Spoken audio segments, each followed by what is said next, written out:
are up at the apartment of... Do you guys want to introduce yourselves? Sure, I'm Chris Odges. And I'm Jody Odges. And this is Luke Radowski, and we are talking with these fine folks because you guys are from South Africa.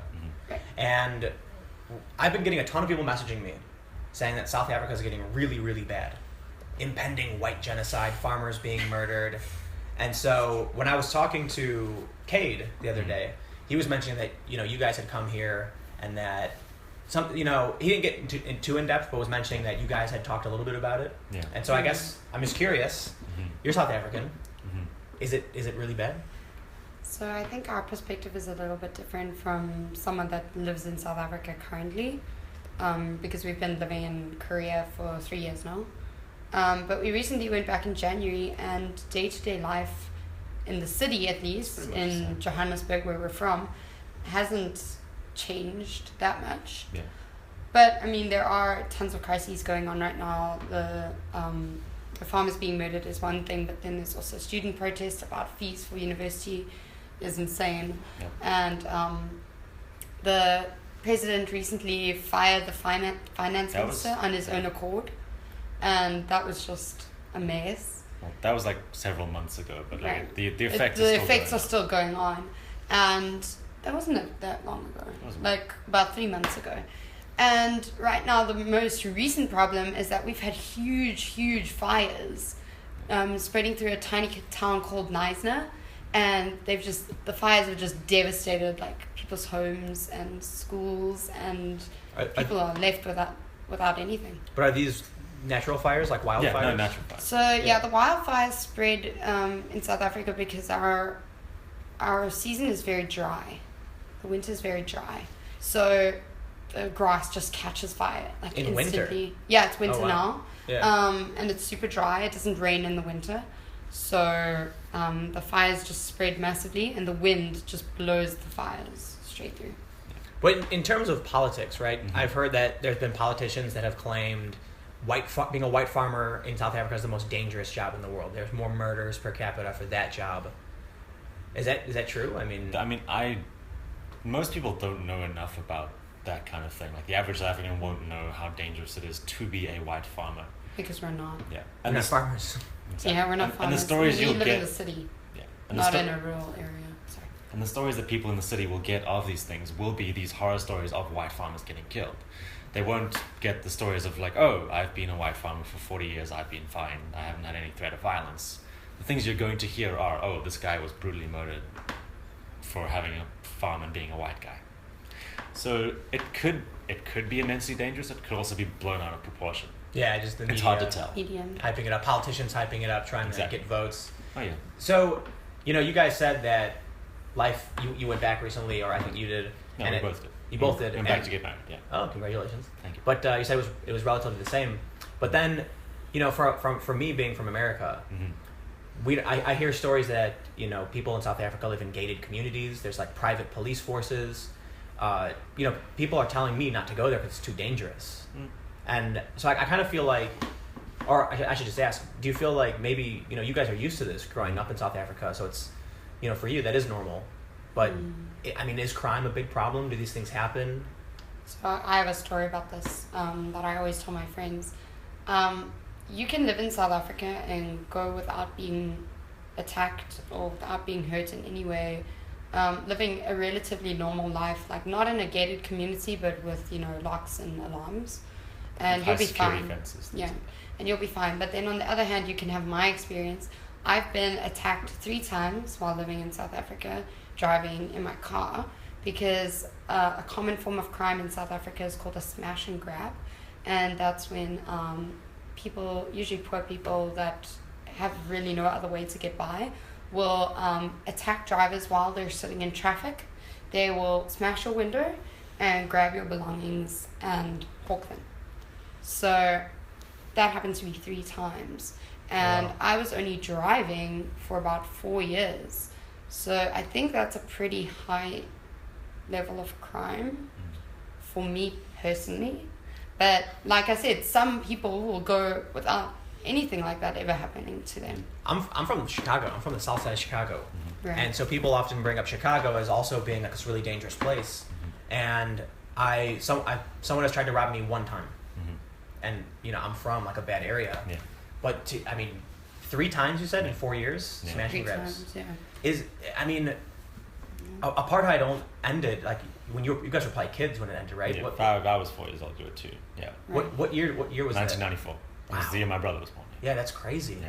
So I can't imagine that it was a smooth transition, and that I would feel like the stories what you're saying with crime and people who can't get by still has a lot to do with the ramifications of apartheid.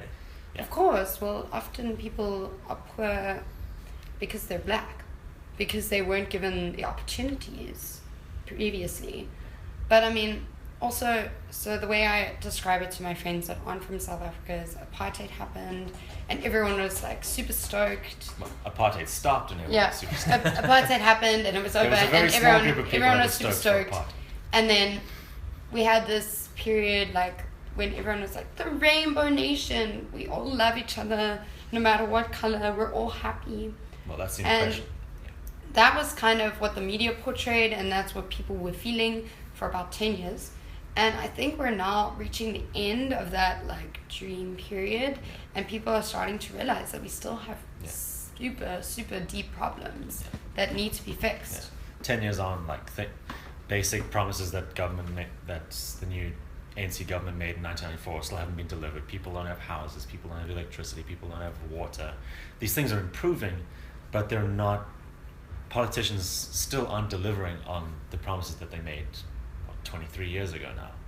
And the thing is, like, because even though they aren't delivering on the promises, the ANC still gets that's the majority party in South Africa, will still have a majority because they're seen as the people that freed South Africa from apartheid. So that people still give the loyalty votes en masse because they don't want to vote for other parties because they might bring back the horrors of the past, kind of thing. I've heard that the educated elite are fleeing South Africa. They I was reading an article, they call it the brain drain. The brain drain. That is that something you That's guys, a common term, yes. Yeah. You're both Yeah, we did. here in Korea. But So I'm curious, did you guys leave because of problems there, crime? We didn't leave because of those No. problems.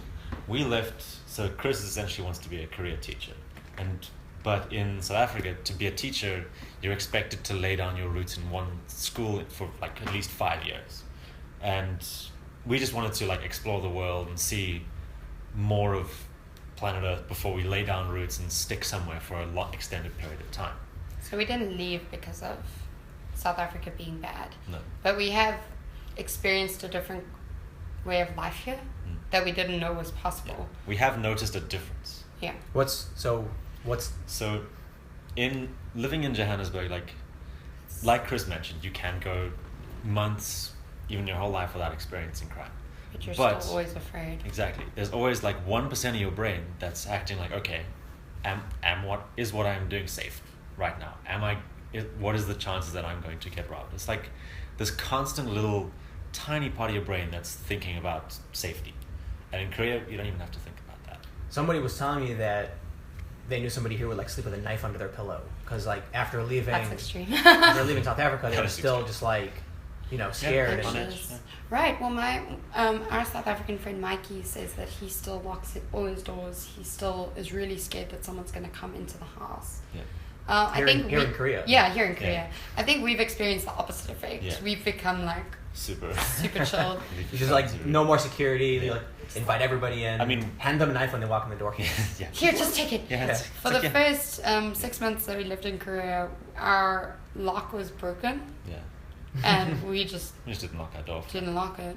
It seems And it really was nice and fine. safe here. Yeah. It's really very nice safe, yeah. So my major differences that I've noticed is, well, for one, I don't have to drive anymore, and driving is really traumatizing for me now because of all the Past smash and experience. grabs. I can't drive without feeling really anxious, really paranoid. And also in South Africa, we have a lot of beggars that are on the side of the road. Every beggar that would come to my window, I would assume is going to attack me. So I got really aggressive, really scared of those people, and it's not their fault, but I'm just so anxious about someone attacking me in my car again. In Korea, I don't drive. use public transport. So that's a daily stress gone from my life. And as a woman, it's not safe to walk in certain areas of South Africa by yourself. For example, in South Africa, there are areas like Hillbrow, or Like in the center of towns. or Rosettenville on the south side. Certain places you wouldn't go by yourself at night. Maybe in the day it'd be okay, but you shouldn't like show your phone or money because you probably get mugged. But yeah, especially as a woman. Here, I can walk by myself any time of day. I mean, I've stumbled home at 2 a.m. and no one's even looked at me. It's just not even a concern.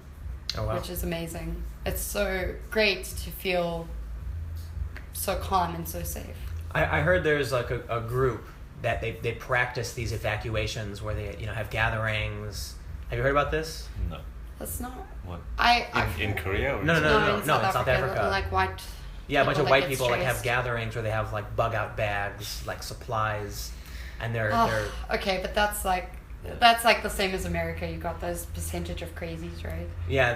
the doomsday preppers. Yeah, Exactly. it's the same. So it's not nothing you thing. take seriously. No, But- honestly, I would scoff at someone if I. There, like I've seen videos where there have been politicians talking about stealing the land from white, like taking back the land from the white that's people, and a different discussion. But there is like a whole discussion in South Africa that white people took the land without cause and without reason, and now black people should be able to have that land back.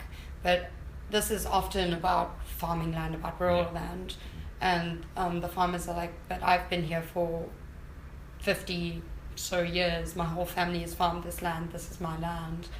And on the other side of the coin, black people are like, yeah, but what about before that? yeah, Before you like invaded. So that's when it starts getting crazy. But I guess so now we're hearing that these farmers are being killed.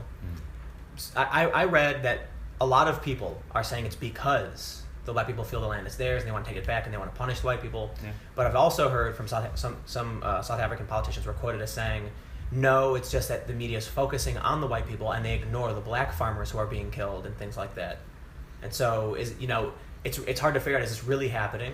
Is it really because of racism and taking back our land, or is it just crime from poor people who are held back for so long? These are the things that's hard to tell because the only exposure we have to these things is the media.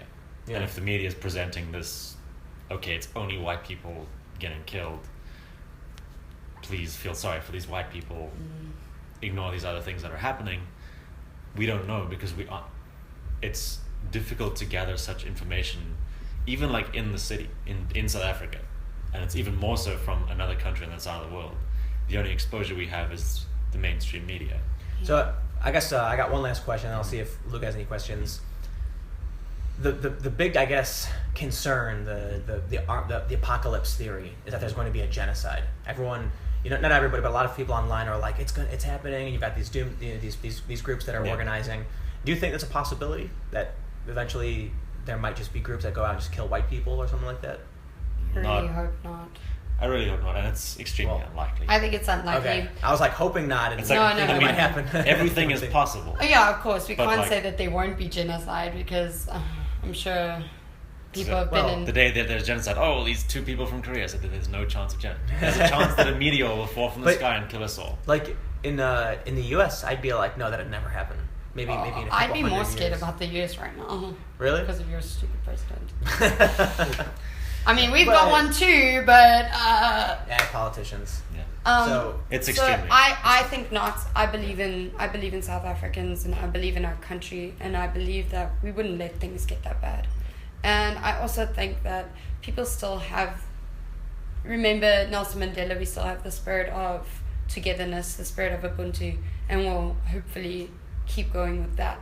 Yeah. As opposed to turning to violence. Yeah. I mean, I'm not saying that there aren't problems, there really are, and I hope that we can work together to fix them.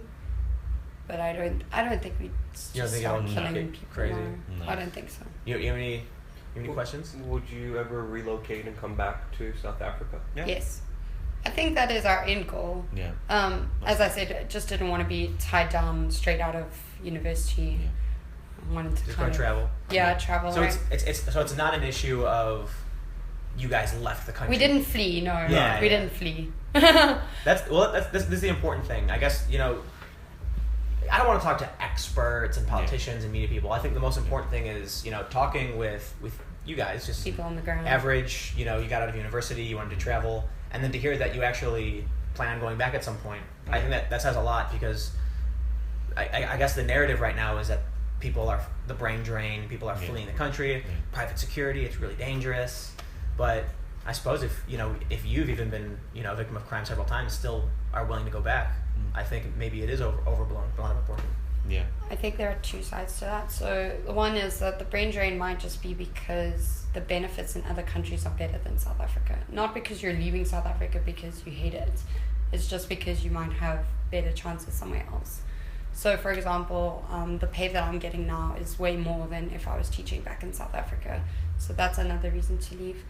So I think it's less of like, oh my God, South Africa is the worst, I want to run away. It's more like, well, I could do better somewhere else. That might be.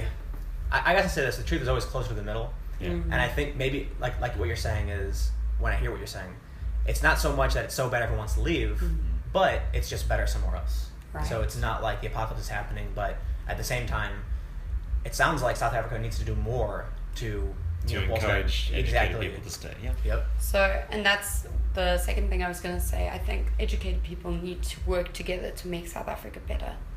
So I wouldn't want to leave because I feel like I have a duty to go back and to help, especially as an educator. I need to make sure that future generations don't make the same mistakes. So I feel an obligation to go back to help improve it. And I've actually spoken to some of my American friends, and they feel the same about the situation right now with Trump, and that they live here in Korea, but they feel like they have to go back and try and do their bit to kind of fix your political system. I feel the same. I think that we have a duty to kind of change things on the ground, day-to-day life. Right on. Well, thanks for giving me the time and Sure. hanging out. Wait, one last question. One last question. I'm curious. Okay. Why do you think the situation in America is more dangerous than in South Africa? Because America is a greater world power. So I think that South Africa, I mean, we're not as, I don't know, what would be the word? The consequences of an uprising in South Africa are far less severe than one in America would be. Yeah. Oh, I agree yeah. with that. You heard about what happened the other day with the shooting, the politician who got shot? Yeah. I read briefly about that, yeah. Yep.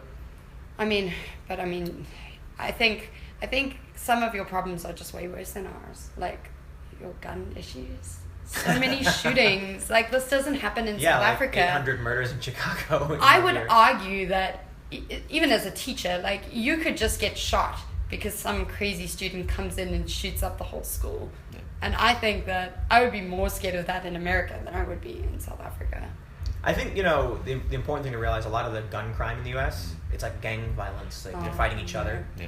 But we certainly do have school shootings. That's, I wouldn't say... You wouldn't say that that's prominent? It's like, yeah, I mean, it happens. There's always, you hear something in the news every so often, something happens, but like an actual full-on school shooting is, I hope it's as rare as I imagine it to be, but I guess they happen enough to where, I think they happen. I don't think that's ever happened in South Africa. Or at least not a huge one. I don't think we've ever had Every anything country's like got that. its own problems. I guess that's why it's so shocking to me. I'm like, how can that happen? Wow. And here we have people in the U.S. thinking South Africa is worse, and you guys from South Africa think we got it worse. Well, I mean, we've also been to America. We went to Seattle last year, and I felt safe. I felt normal. But as a teacher working in a school, I would be super nervous to just like get shot. I think that's what's happening too, and everyone's getting really paranoid. But I met a guy from South Africa like 10 years ago who told me, you hear all these stories and then you never see the crime. It's like they're reported, and then you walk down the street every day and everything's fine. Yeah. And I feel the same way coming from Chicago. People, when I went to Sweden, everyone's like, oh my God, Chicago, it's so bad there. And I'm like, someone tried to rob me once, but I'm in like Chicago, like muggings happen. Gang territory and stuff like that. But maybe, I guess, the media is just trying to get everyone all riled up and scared. And people learn to live in whatever situation they're placed in. Yeah. Maybe everywhere's messed up. Yeah. Except for South Korea, aside from the war, everything seems pretty. Aside from the war. Yeah. Well, and the pollution. I mean, if you look outside. Oh yeah. There's always a layer of fog. Oh So geez. that's not great. Everyone's got their own problems. Yeah. All right. Well, Cool. thank you guys for talking, hanging out. Pleasure. This is Luke, who's also hanging out. He's at youtube.com/wearechange. If you like the video, click the like button, comment below, let me know what you think. We're planning a trip to South Africa to go in depth, and this was kind of, meeting you guys was kind of like a preliminary thing. It's actually, we're here in Seoul, so to meet you guys was particularly fortuitous. And from the sound of things, it may be a lot of hype. But comment below, let me know what you think, and click the like button. Subscribe, new videos every day at 4 p.m. Thank you all so much for hanging out. If you want to support my work, go to patreon.com/Timcast, and you can donate whatever to help me make more videos like this. We're going to get out of here, but I will see you all tomorrow. Fortuitous.